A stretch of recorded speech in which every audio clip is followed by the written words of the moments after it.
है, शेयर कर सकता है। हमें कोई भी परेशानी या दिक्कत नहीं है। तो बात करते हैं संदीप माहेश्वरी जी की। दोस्तों, मुझे बहुत से लोगों ने पूछा था कि मैंने संदीप माहेश्वरी जी वाली वीडियो को डिलीट क्यों कर दिया था। तो आज आपको बता दूं, वो वीडियो को डिलीट किया गया था क्योंकि मुझे संदीप माहेश्वरी जी की तरफ से ईमेल से एक लीगल नोटिस भेजा गया था, जिसमें ये कहा गया था कि मैंने अपनी वीडियो में उनका क्लिप नाम लिया है और मैं उसको इस्तेमाल नहीं कर सकता हूँ। असल में मैंने उसमें एक क्लिप इस्तेमाल किया भी था क्योंकि मुझे यही लगता था कि संदीप सर पैसे तो नहीं कमाते वीडियोस से, कोई भी इनका क्लिप इस्तेमाल कर सकता है। परंतु मैं गलत था। हम लोग शायद इनके क्लिप इनके विचारों को क्रिटिसाइज करने में इस्तेमाल नहीं कर सकते हैं। ईमेल में ये भी लिखा गया था क्योंकि मेरे को उनका नाम इस्तेमाल करने का अधिकार नहीं है और शायद उनको उस कंटेंट में भी कुछ ऑब्जेक्शन था, तो मैंने तुरंत ही वीडियो को प्राइवेट कर दिया। बताना चाहूंगा, नोटिस 9 मई 2019 को मिला था।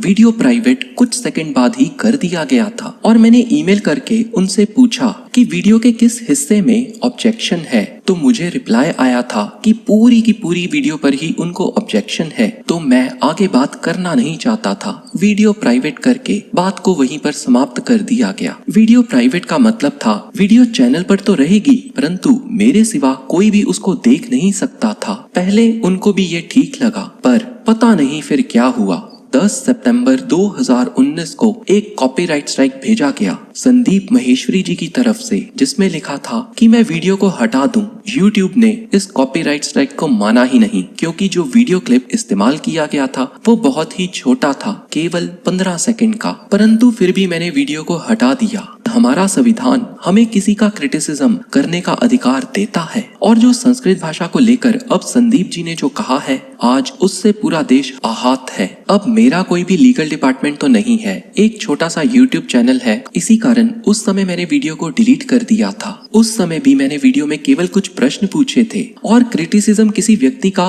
किसी के विचारों का, इसकी अनुमति हमारा भारत का संविधान भी देता है। तो आज भी मैं आपको उनका नाम लेकर उनकी कुछ ऐसी बातें बताऊंगा जो मेरे नजरिए से पूरी तरह से गलत हैं और आपको इसका डिटेल रीजन भी दूंगा। कुछ श्रीमद् भगवत गीता से और कुछ अपने विचार रखूंगा। पर उससे पहले एक कहानी सुनाता हूँ। कहानी बहुत ही मजेदार है। एक राजा था, उसको दूसरे राज्य पर कब्जा करना था। वो चाहता था दूसरे राजा की जनता उसकी तरफ हो जाए। तो राजा ने अपने सलाहकार को बुलाया और पूछा, क्या करूं कि सभी लोग मेरी तरफ हो जाएं? सलाहकार ने कहा, 2 तो लोग हैं, इसमें मुश्किल क्या होगा? राजा ने कहा, क्या बात करते हो, हजारों की प्रजा है उस राज्य की। उस राज्य में कितने लोग हैं? तुम कहते हो 2 ही लोग हैं। क्या भांग पी रखी है या कोई नशा कर रखा है? तो सलाहकार ने फिर से कहा, राजा जी, लोग तो 2 ही हैं। राजा ने कहा, मैं कुछ समझा नहीं, क्या कह रहे हो तुम? तो सलाहकार ने कहा, देखिए, आप सभी लोगों को 2 कतारों में बांट सकते हो,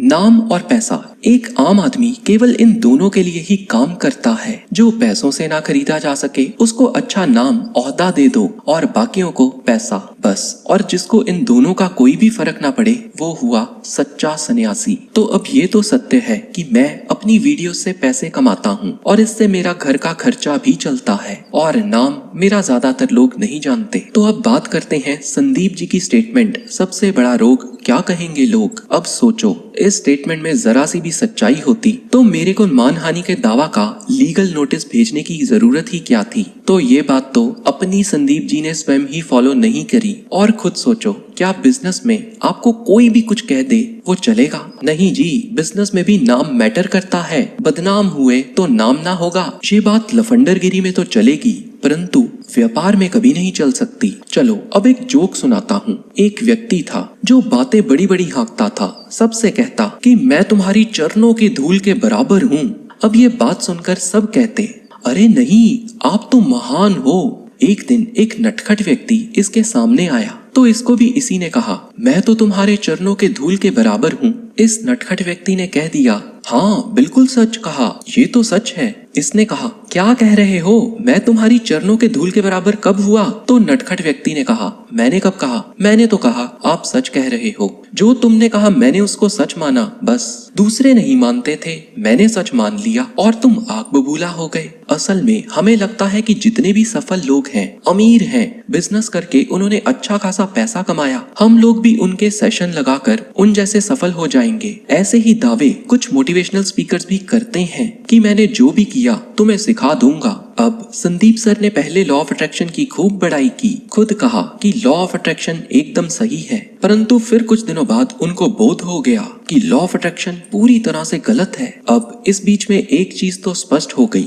जो भी संदीप माहेश्वरी सर खुद फॉलो करते हैं केवल वो ही अपने सेशन में नहीं सिखाते, क्योंकि पहले उन्होंने लॉ ऑफ अट्रैक्शन को सही कहा और फिर खुद ही इसको गलत बताया। अब या तो उन्होंने लॉ ऑफ अट्रैक्शन को फॉलो किया या नहीं किया, ये तो वही जाने। हाँ, मैं अपने एक्सपीरियंस से एक बात कह सकता हूँ, भौतिक जगत में हर सफल व्यक्ति के पास सुनाने को एक कहानी जरूर होती है। अब जो नया कांड हुआ है जिसके कारण मैंने ये वीडियो बनाई, ट्विटर पे सब लोग संदीप जी को कह रहे हैं आप क्षमा मांगे, क्योंकि संदीप जी ने कहा था कि संस्कृत भाषा स्कूल में पढ़ाई ना जाए, क्योंकि जितनी भी किताबें संस्कृत में लिखी गई हैं उनका ऑलरेडी हिंदी या अंग्रेजी में अनुवाद हो चुका है। तो कहना चाहूंगा, हम लोग पहले संस्कृत भूले हैं और बाद में अपनी संस्कृति। संस्कृत हमें बचपन से ही पढ़ाई जानी चाहिए, ये मेरा मानना है। स्कूल्स के सिलेबस में कितना कुछ फालतू का होता है, कितना कुछ आउटडेटेड होता है, क्यों ना उसको हटा दिया जाए। और कुछ बातें जो संदीप जी की पूरी तरह से गलत हैं मेरे हिसाब से, अब उनके बारे में बताता हूँ। ब्रह्मचार्य को अपनाने की आवश्यकता नहीं है, ये बात भी